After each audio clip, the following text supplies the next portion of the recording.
আসসালামু আলাইকুম সুধী দর্শক। নৈতিকতা এমন একটা জিনিস যেটা আসলে ধর্মীয় শিক্ষা থেকে বেশি বিকশিত হয়। কারণ আমি যতটুকু সমাজের আশেপাশে লক্ষ্য করতেছি, সেক্ষেত্রে যেসব ছেলে মেয়ে অথবা যেসব পরিবারের সদস্যরা জেনারেল লাইনে পড়ালেখা করছেন, তাদের ভিতরে আসলে নৈতিক শিক্ষাটা খুবই কম। আর যেসব পরিবারে বা যেই সন্তানটা আপনার ধর্মীয় শিক্ষায় শিক্ষিত, তার ভিতরে নৈতিক শিক্ষাটা অনেক বেশি।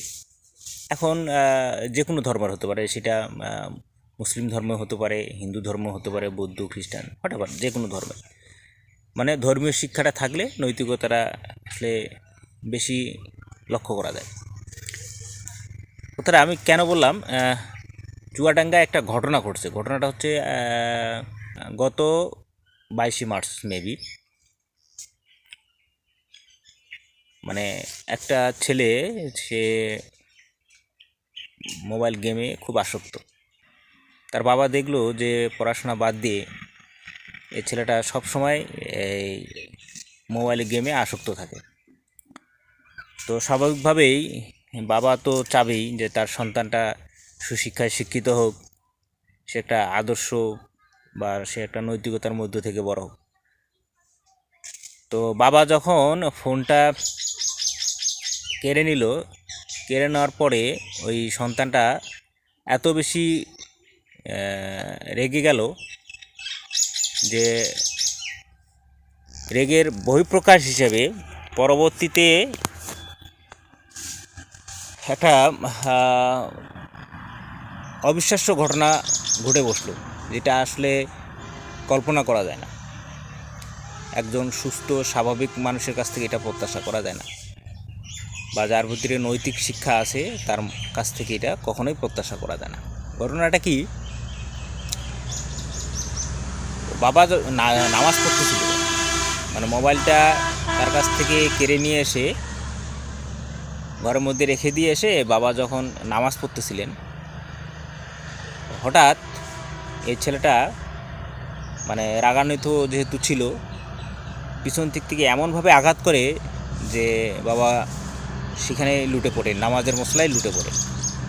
পরবর্তীতে তাকে হাসপাতালে নিয়ে যাওয়া হয়, কিন্তু হাসপাতালে নিয়ে যাওয়া গেলে ওখানে যে কর্তব্যরত যে চিকিৎসক, সেই বাবাকে মৃত বলে ঘোষণা করে। আসলে ঘটনাটা অত্যন্ত দুঃখজনক এবং নিন্দনীয়। আমরা আশা করব বা প্রত্যাশা করব যে এই ধরনের পারিবারিক কলহ বা এই ধরনের সন্তান যাতে কারো পরিবারে না থাকে, এজন্য আমাদের উচিত নৈতিক শিক্ষা দেওয়া ছেলেমেয়েদেরকে। আর এই নৈতিক শিক্ষাটা একমাত্র ধর্মশিক্ষা থেকেই বেশি আসে। এই জন্য আমরা যে ধর্ম পালন করি, আমরা চেষ্টা করব আমাদের সন্তানকে অন্ততপক্ষে বেসিক দিয়ে ধর্মীয় জ্ঞান, এই ধর্মীয় জ্ঞানগুলো দেওয়ার। কারণ ধর্মের মধ্যে যে নির্দেশনাগুলো দেওয়া আছে, প্রত্যেকটা ধর্মেই একই নির্দেশনাগুলো দেওয়া থাকে। যেমন খারাপ কাজ থেকে বিরত থাকা, ঠিক আছে, বাবাকে মাকে শ্রদ্ধা করা, তারপরে ধর্মীয় যে নিয়মকানুনগুলো আছে সেগুলোকে মেনে চলা। কারণ এই ধর্মীয় যে নিয়মকানুনগুলো আছে, এগুলো যদি আপনি ঠিকমতো মেনে চলেন বা আপনার পরিবারের সন্তানরা যদি ঠিকমতো মেনে চলে, তাহলে এই ধরনের ঘটনা আমি বিশ্বাস করি কখনো ঘটবে না। তো যারা আমার এই ভিডিওটি দেখছেন, তারা অবশ্যই আপনারা আপনাদের সন্তানকে সুশিক্ষায় শিক্ষিত করবেন, বিশেষ করে নৈতিক শিক্ষায়।